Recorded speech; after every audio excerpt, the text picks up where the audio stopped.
आज सकाळ प्रत्येक खबर गुरुत्वपूर्ण से 10टी बड़ खबर रही जहाँकि आपंकर कमर आसबार रही वीडियो को संपूर्ण देखि रखु समस्त खबर उपर नजर रखिपारे। आम रिक्वेस्ट कर को संपूर्ण देखा सहित सांगसाथी मान सेयार करूँ। चैनल को नया कर आसते चैनल को सब्सक्राइब कर पाखर आस बेल आइकन ऑल बटन को प्रेस करूँ जहाँफल कि न्यूज टी भल लगी हृदय निश्चित भाव में वीडियो गोटे लाइक करेंगे जहाँफल कि आम जिते किसी न कि वीडियो अपलोड करूँ आपण पाखर पहुँचे सर्वप्रथम जहाँफल कि आप देखिपारे। आज सकाळ प्रथम न्यूज होची एसबीआई शाखा खोली फसिले हेले महंगा।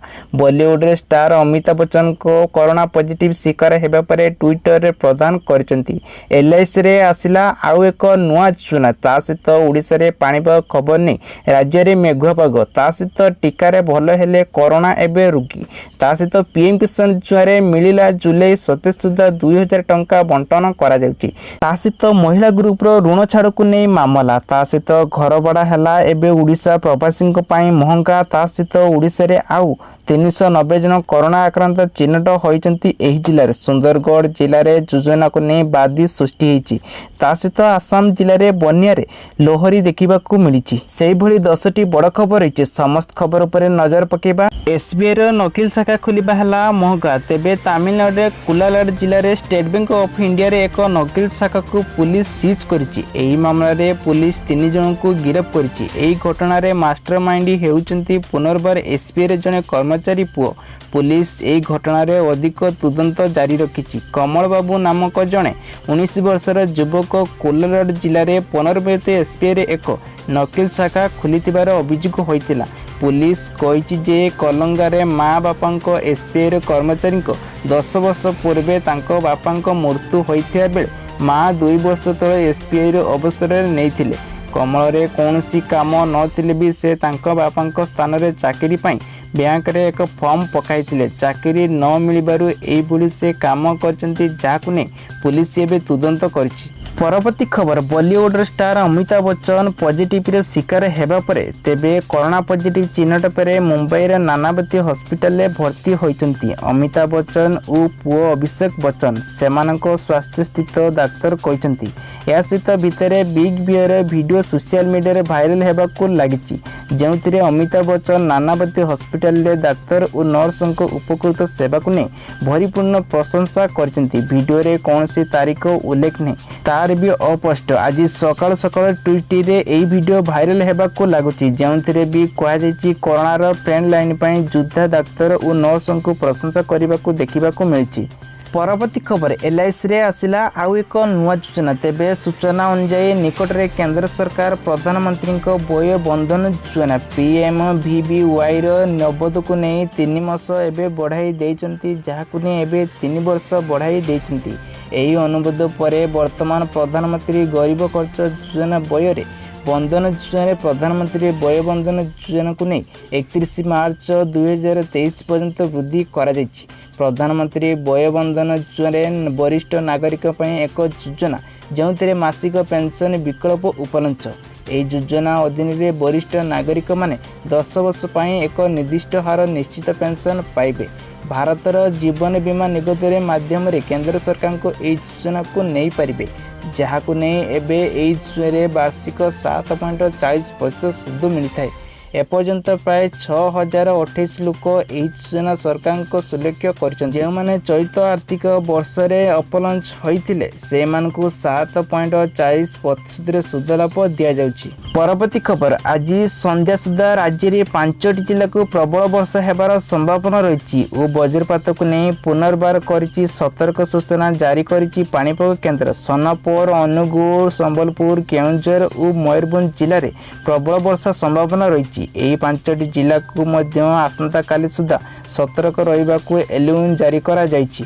यासह 14टी जिला को सतर्क रहिबाकू आंचलिक पाणीपाग केन्द्र परामर्श दिया जायछि। सोनपुर बौद्ध अनुगुल संबलपुर देवगढ़ केउंझर मयूरभंज खोर्धा नयगढ़ कटक जगतसिंहपुर केन्द्रापड़ा ढेंकानाल एवं सुंदरगढ़ भली जिला को सतर्क सूचना दबा सहित वर्षा और वज्रपात हेबार संभावना रही। परवर्ती खबर टीकारे भले हेले एबे कोरोना रोगी सारा विश्व में प्रथम कोरोना टीका को क्लिनिकल परीक्षा सफलता होई सप्ताह होती। शनि संसद फास्ट मेस टेस्ट मेडिकल सारा विश्व में विद्यालय ସ୍ୱେଚ୍ଛାସେବୀ ମାନଙ୍କ ଉପରେ ଏହାର କ୍ଲିନିକାଲ ପରୀକ୍ଷା ସଫଳତା ସହିତ ଶେଷ ହୋଇଥିବାର ଟ୍ରାନ୍ଜିଶନ ମେଡିକାଲ ଓ ଏହାକୁ ନେଇ ବାୟୋଟେକ୍ନୋଲୋଜି ପ୍ରତିଷ୍ଠାନ ନିର୍ଦ୍ଦେଶକ ଦାବି ତାରାସ କହିଛନ୍ତି। ସେହିଭଳି ସ୍ୱେଚ୍ଛାସେବୀମାନଙ୍କ ପାଇଁ ପ୍ରଥମ ଦଳ ଜୁଲାଇ 15 ଏବଂ ଦ୍ୱିତୀୟ ଦଳକୁ ଜୁଲାଇ 20ରେ ଡିସଚାର୍ଜ କରାଯାଇଛି।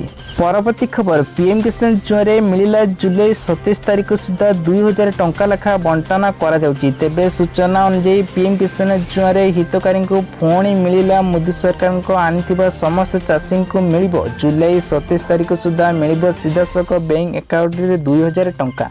ଗରିବ କଲ୍ୟାଣ ଯୋଜନା ମାଧ୍ୟମରେ ଜଡ଼ିତ ରହିଥିବା ସମସ୍ତ ଚାଷୀଙ୍କୁ ବାହାରେ ଆସୁଥିବା ପ୍ରବାସୀ ଓଡ଼ିଆମାନଙ୍କୁ ମିଳିବ 2000 ଟଙ୍କା। 2 ମାସରେ ସମସ୍ତଙ୍କୁ 4000 ଟଙ୍କା ଲେଖା ମିଳିବ ବୋଲି ଘୋଷଣା କରିଛନ୍ତି।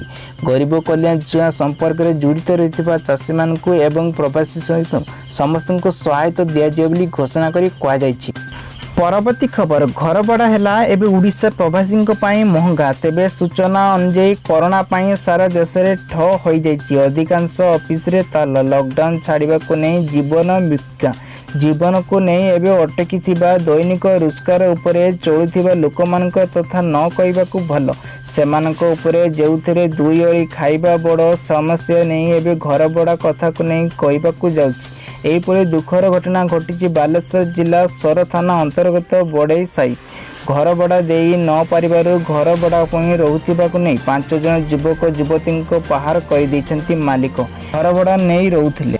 ପରବର୍ତ୍ତୀ ଖବର ଆଜି ଓଡ଼ିଶାରେ ଆଉ 390 ଜଣ କରୋନା ଆକ୍ରାନ୍ତ ଆରୋଗ୍ୟ ଲାଭ କରିଛନ୍ତି। ଏହାକୁ ମିଶାଇଲେ ଆଜି ରାଜ୍ୟରେ ସୁଦ୍ଧା ମୋଟ 8750 ଜଣ କରୋନା ଆକ୍ରାନ୍ତ ଲାଭ୍ୟ ଘୋଷଣା କରିଛନ୍ତି। ଆଜି ରାଜ୍ୟରେ ଆଉ 5 ଜଣ କରୋନା ଆକ୍ରାନ୍ତ ପ୍ରାଣ ହରାଇଛନ୍ତି। ସେମାନଙ୍କ ମୃତ୍ୟୁରୁ 2 ଜଣ କରୋନା ଆକ୍ରାନ୍ତ ଅନ୍ୟ ରୋଗରେ ମୃତ୍ୟୁବରଣ କରିଥିବାର ରାଜ୍ୟ ସ୍ୱାସ୍ଥ୍ୟ ଓ ପରିବାର କଲ୍ୟାଣ ବିଭାଗ ପକ୍ଷରୁ ସୂଚନା ଦିଆଯାଇଛି। ଏହାକୁ ମିଶାଇଲେ ରାଜ୍ୟରେ ମୋଟ କରୋନା ମୃତ୍ୟୁଙ୍କୁ ନେଇ 64ରେ ପହଞ୍ଚିଥିବା ବେଳେ କରୋନାର ଆକ୍ରାନ୍ତ ଅନ୍ୟ ରୋଗରେ ମୃତ୍ୟୁ ସଂଖ୍ୟା 20କୁ ବୃଦ୍ଧି ପାଇଛି। କରୋନାରେ ଏବେ ମୃତ୍ୟୁ ହୋଇଥିବା 3 ଜଣ ଗଞ୍ଜାମ ଜିଲ୍ଲାରେ ହୋଇଥିବାର ସୂଚନା ମିଳିଛି।